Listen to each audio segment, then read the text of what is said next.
let's not do that, babe. Let's actually recognize that this is a real world issue that needs to be addressed by your fave because they have a responsibility. Hi guys, welcome back to my channel, or welcome to my channel. In today's video I will be talking about parasocial relationships. I know, touchy subject, but as someone who has been in and is still kind of recovering from parasocial relationships with various celebrities, I feel like I am qualified to do this video. Much of this topic has been discussed on YouTube by self-proclaimed psychologists, people who don't even know what it's like to be in a fan base, or just people who have an insight to it but don't really understand the ins and outs. I'll be talking about parasocials as a whole, but I'll also be talking about Stan Twitter and the birth of Stan Twitter in the 2010s. If that piques your interest, or if you are intrigued about what makes fans feel so close to their fave celebrities,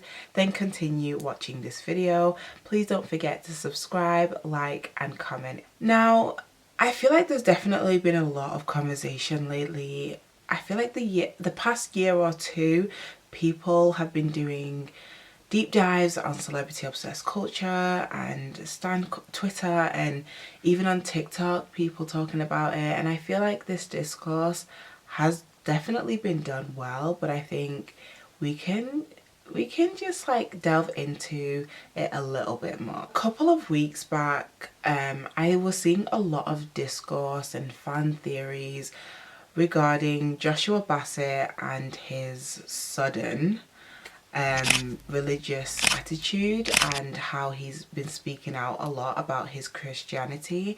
And there's been a lot of mixed feelings on Twitter and practically just in the Stan Twitter space around this topic. It's just basically a lot of fans assuming what Joshua Bassett actually is talking about, assuming what he means, and just coming up with their own opinions. So I think that was the initial conversation that I saw online that sparked my interest in creating this video. I think we'll start off by talking about the definition of parasocial relationships. So I have the definition by Google here on my iPad, and I'm going to read it out to you guys. The term parasocial relationship refers to a relationship that a person imagines having with another person whom they do not actually know, such as a celebrity or a fictional character.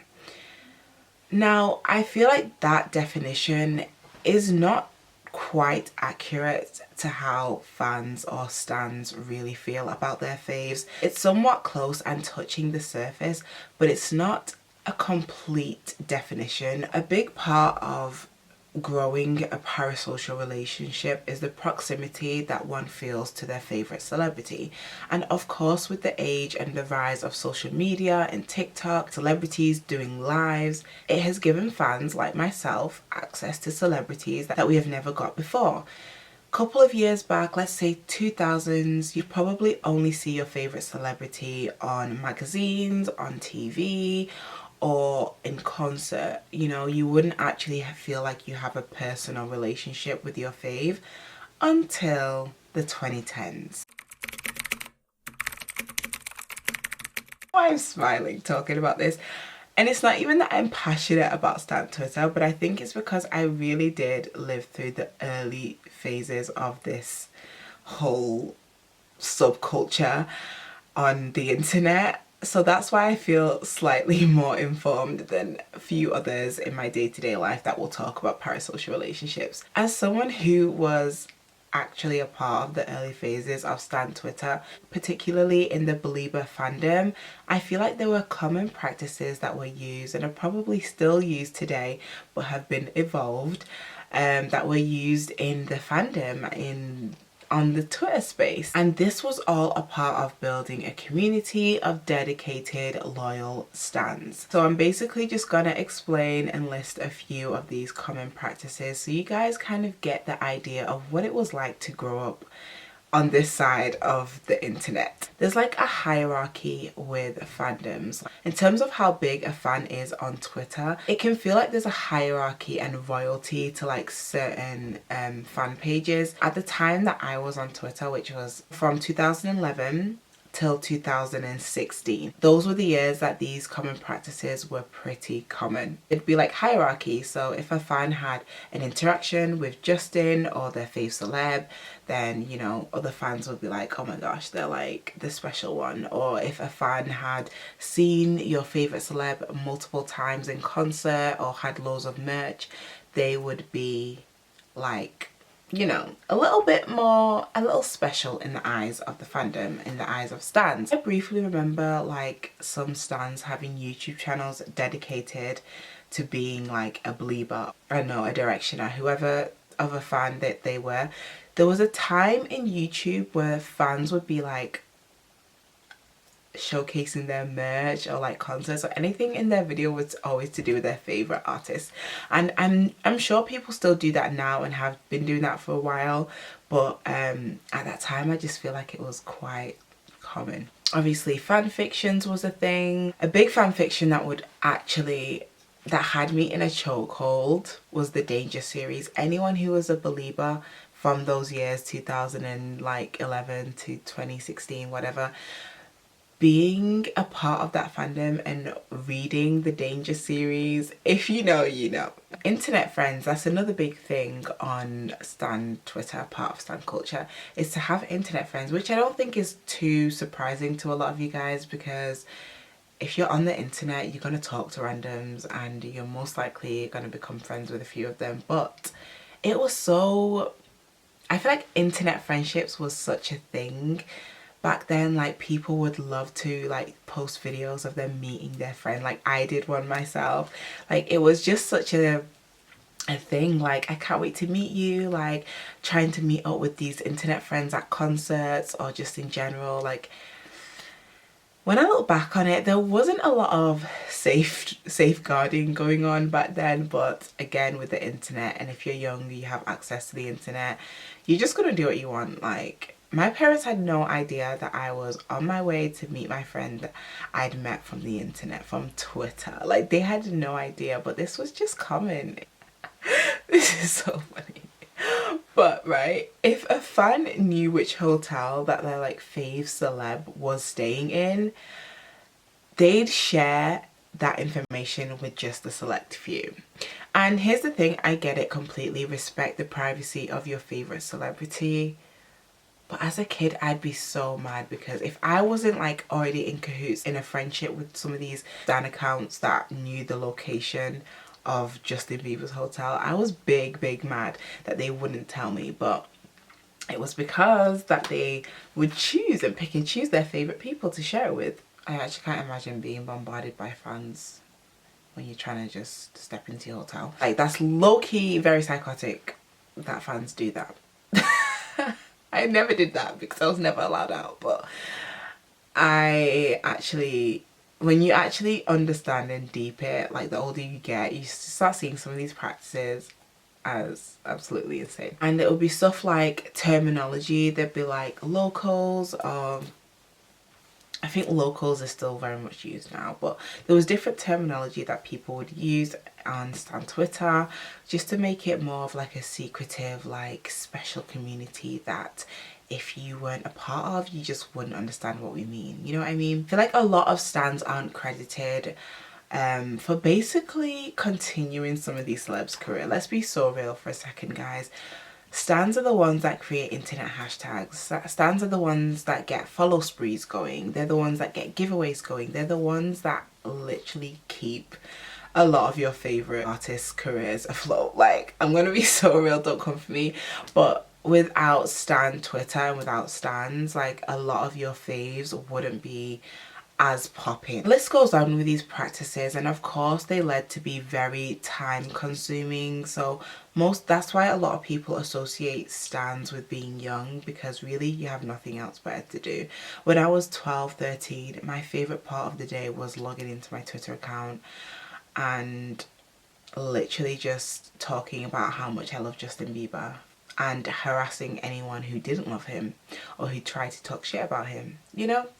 So that was just like the basis of Stan Twitter that I kind of wanted to give you guys an inside look or a peek into. I'm sure some of these practices are still used today, but probably a little more updated and evolved. I'm not a part of Stan Twitter anymore, but from what I see on TikTok and in the pop culture space, and just, you know, reading a few comments from stans, I'm pretty sure a lot of these things are still going on. One thing I find really funny about being a part of Stan Twitter is that, like, honestly, once you are on it or involved in some way, you just get it. Like, you don't need training to be a part of this, even though people really make it like this secretive community. Like, I was 11 years old figuring out Twitter. In the next segment of this video, I'll be discussing my for and against points for Stan Twitter and why it's great for the celebs and for the stans of this world, and against Stan Twitter, why it's not great and why it's problematic. So my reasons for Stan culture and why I think it is a great thing is that it creates community,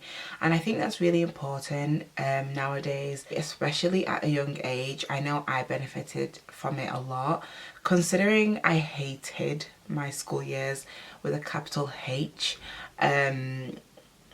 It was just an escapism for me, and I think a lot of young people feel the same about Stan culture. Another point is that you can gain so many transferable skills from Stan culture. I briefly touched on this on a TikTok video where I talked about jobs that you can get if you are a stan or if you grew up as a stan. And I think this is a really important topic that I might delve into a little bit more on a later video, but I think a lot of the time stans are demonized and just seen and portrayed as like these crazy obsessed fans who have no ambitions or no dreams or goals for themselves other than their favourite celebrity. But that's not the case. A lot of these stans are very, very dedicated to their craft. Like, yes, it may involve their favourite celebrity, but doesn't mean they are not using their skills to create that edit. It's not just editing. It can be photography, it could be writing, it could be filmography, you know, everything. The creativity that comes from stans is just chef's kiss. I feel like stans are basically unpaid PRs. Like, I've worked in PR myself, so a lot of the skills that I gained from being a stan for so many years were absolutely super transferable for my PR job. Like, I was really able to hone in on those skills that I nurtured unknowingly from a teen. Another great thing that can come from stan culture is that you can actually begin to work with your favorite celebrity. There's been a lot of cases where big fan pages have actually gotten to speak to management or team or just basically help out with like the businessy side of your favorite artist or favorite celeb's career, which is really cool. A lot of these stans are so passionate to the point that they will stand up for injustices that are happening against their fave or their favorite artist. For example, their label might be treating them bad, or they might be surrounding themselves with bad influences. And this can toe the line with a little bit of like entitlement, but it can also work towards the artist's favour if their fans call out shit that they just don't think is right. Honestly, another thing that we don't talk about enough is the fact that stans really give their artists ideas for music videos or concept albums or tours, different ideas. Like, a lot of your faves don't even have these creative ideas themselves. Like, I'm not saying every single celebrity uses their fans for their incredible ideas, but I think it's a way of also making the fan feel closer to the celebrity. Like, the celebrity intentionally does that so that the fan can feel pretty close to them, I feel like. But yeah, that's another thing that we don't talk about enough, is artists basically stealing from their fans, like stealing ideas from their fans.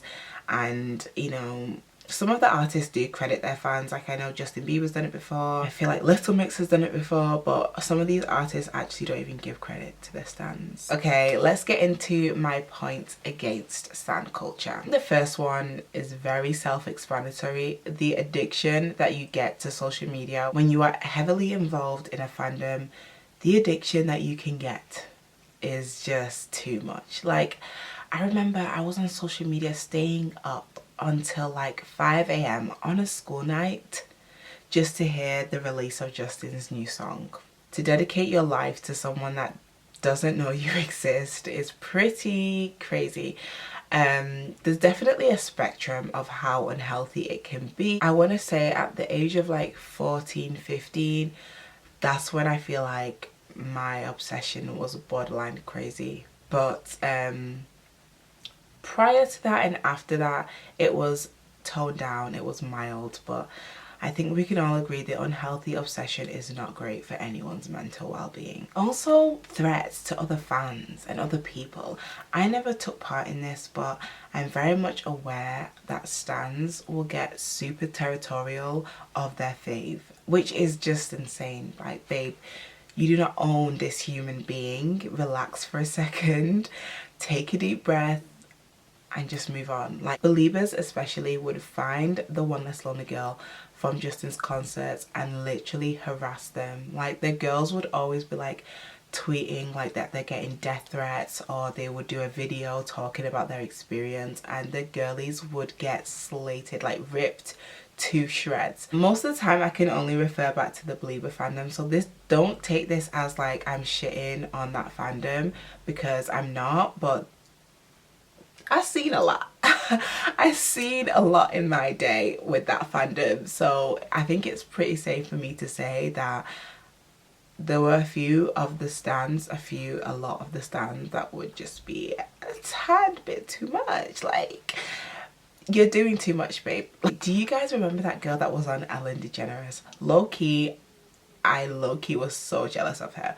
But I would never send her death threats. But yeah, she got a lot of hate in the beginning, and I feel like it lasted for like 2-3 years, her hate, because everybody recognized her. Like, she had the best opportunity. Like, she met Justin, he went into her room, saw all her posters.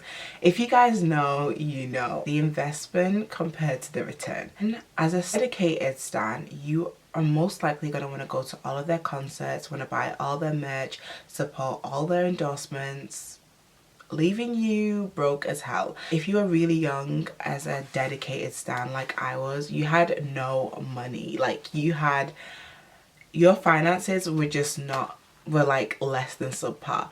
Like, you did not have the money to be running around with your friends buying all the CDs, buying all the merch, and going to every single concert. Like, you just didn't have that kind of funds.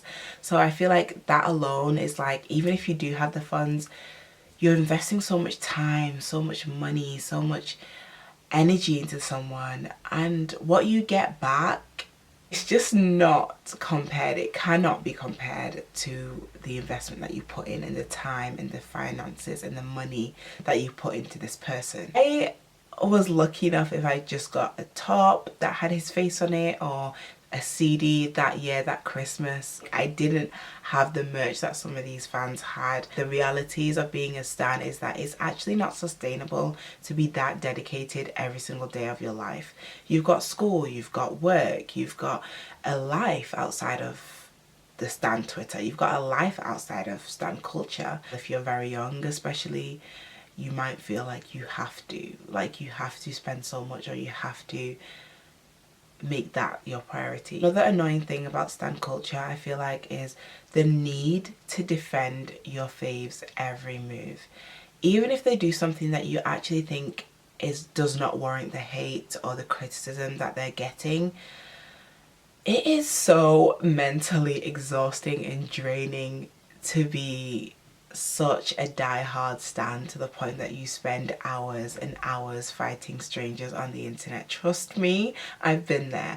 Granted, I was younger. The energy that you put into it is so time-consuming. Like, it can just feel like a negative experience. Even though you feel like you're doing your fave a favor, it can just be too much. Trust me, babe. Put the phone down, close the laptop, watch a movie instead. Trust me, your mental health will be better that day. I don't even know how many points I've made for the against. I feel like a lot of the times in stan culture, it's easy to become desensitized from real world problems and from real life problems. I just feel like a lot of stans would choose to ignore the real world problems and live in the bubble. Like, on one side, I can completely understand why you don't want to talk about it or focus on it, but you become desensitized to the point that you might not realize or recognize when your fave or your favorite artist has actually done something bad, like has actually affected or offended a community, rather than standing up for them and,